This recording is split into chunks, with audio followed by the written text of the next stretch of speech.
Thank you very much, Mr. Chairman, for setting this hearing to hear from our Secretary on the proposed 2014 budget.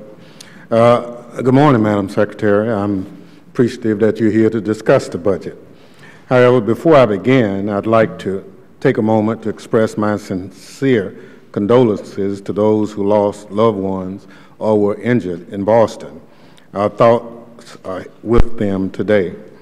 As a former volunteer firefighter, I want to commend the Boston police, firefighters, and medical personnel for their heroic response.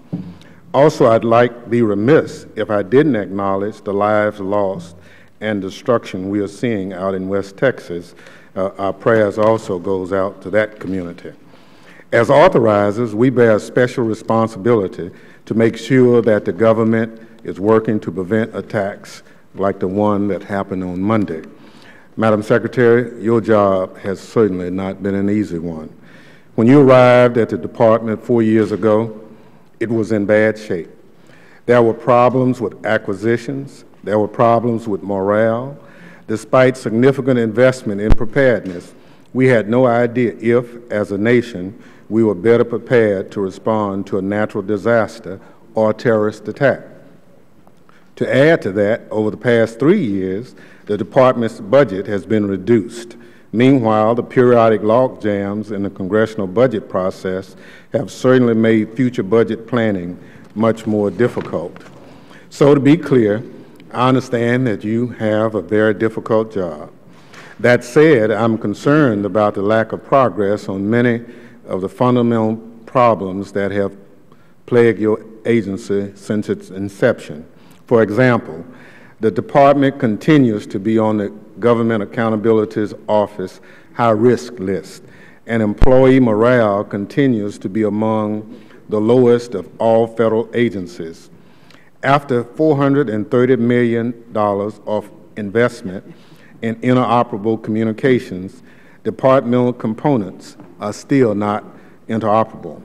With respect to the fiscal year 2014 budget request, I appreciate your efforts to achieve savings through efficiencies, but I have some serious reservations about some of your proposals. I'm concerned that many of the critical new investments are dependent upon Congress approving new revenues. In the current congressional environment, that strikes me as a very heavy lift. Additionally, I have questions about the proposal to allow CBP to accept money from outside stakeholders to defray costs. In particular, I'd like to know how this proposal relates to plans to extend the pre-clearance program to Abu Dhabi, UAE. With respect to preparedness, I'm concerned that the department has yet again proposed to consolidate 16 targeted Homeland Security grant programs into a single pot. It has been over a year since grant consolidation was first proposed, and the department still has not articulated how the capabilities gained through existing grant programs will be maintained under the new program.